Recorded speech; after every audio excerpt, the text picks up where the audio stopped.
The Niners have 5 games left, and people are talking about should they just tank? Should they just lose the rest of their games, get the highest draft pick possible, and regroup next year? Which is something that teams could do, but they're technically not dead yet. They are 2 games out of first place with 5 to go. Their division is pretty mediocre.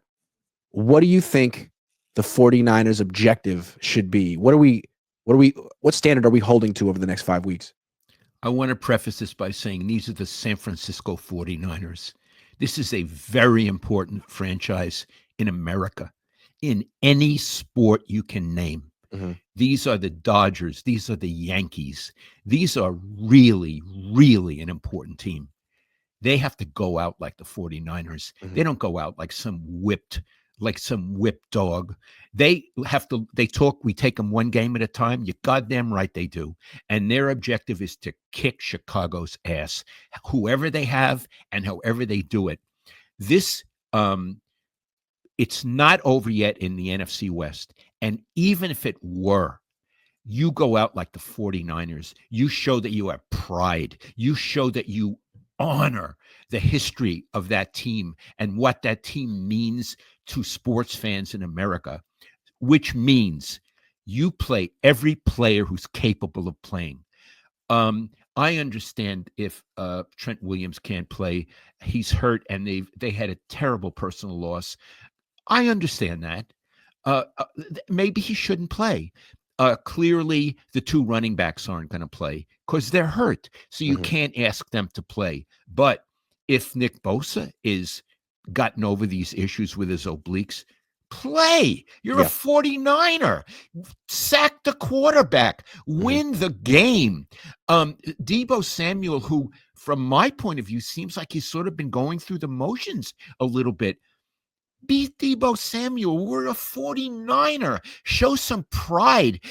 See what happens. And the coach, he needs to coach like every game now is the Super Bowl. He needs to show ownership. Jed and the other, York and Denise, he needs to show that he's a coach with passion and commitment and ideas. He needs to coach as if his job depends on it, whether it does or not. He needs to rise up. And if he rises up, his team will rise up. What we're looking for in the next 5 games from these 49ers is the best goddamn 5 games of the season. Anything less is not acceptable. And anything less, ownership needs to take note of. Was I clear? It's not about, I love that. You're doing great. It's not about the talent that they have at their disposal. They have enough. The issue with this Niners team is that they've been undisciplined and they haven't put together a 60-minute game yet. If they could just do that, they'd be in good position. Doesn't mean they're going to beat the Lions, but they could win the rest. They could win the other 4 games. Absolutely. Yeah. And see where they are after that. Yes.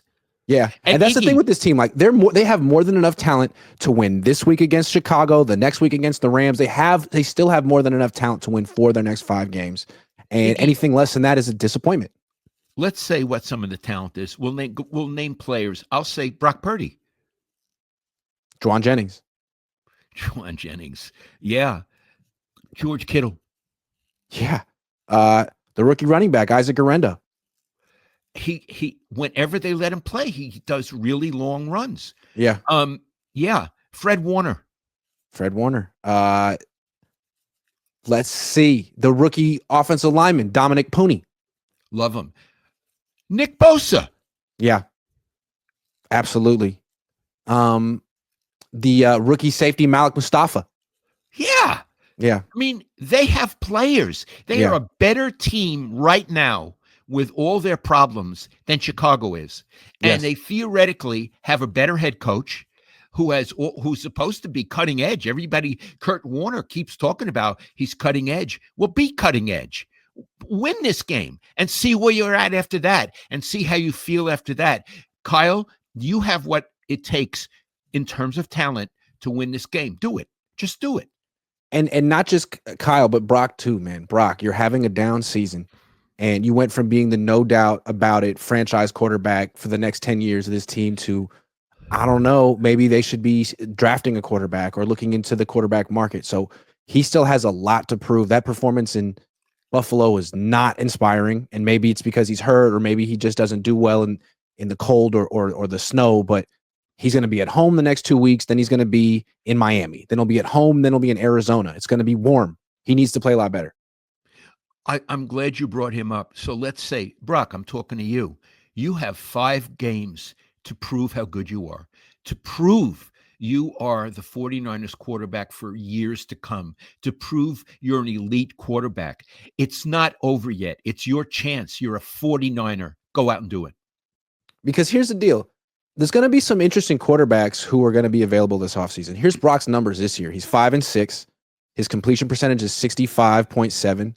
13 touchdown passes, 8 interceptions. He's got 2,700 passing yards, and his quarterback rating is 94.8. I'm going to read you Sam Darnold's numbers. This was Brock's backup last year. He's 10-2. He's completing 67.6% of his passes. He's got 2,900 passing yards.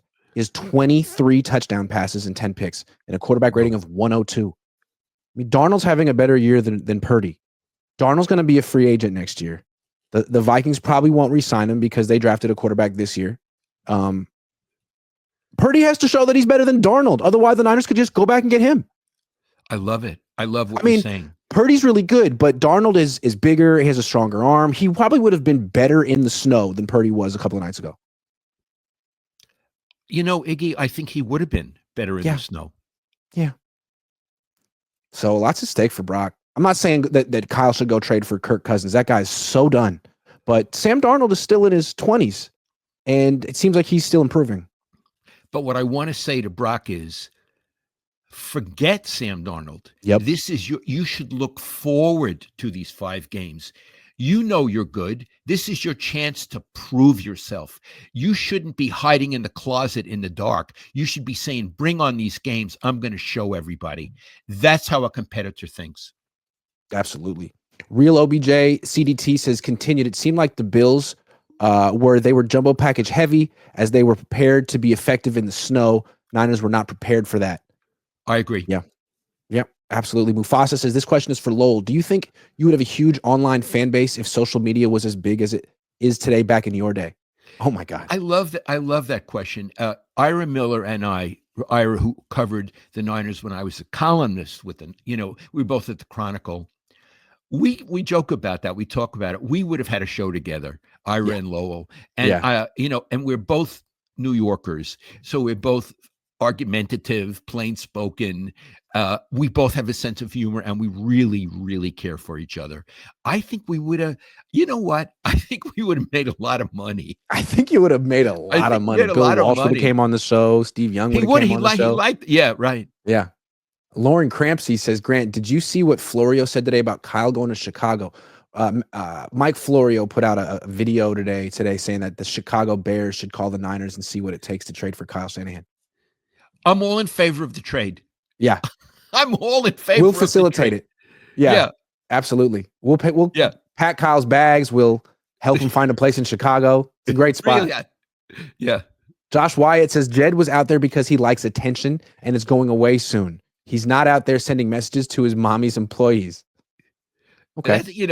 Okay. That's probably true. There's probably a lot of truth to that. That's another plausible interpretation.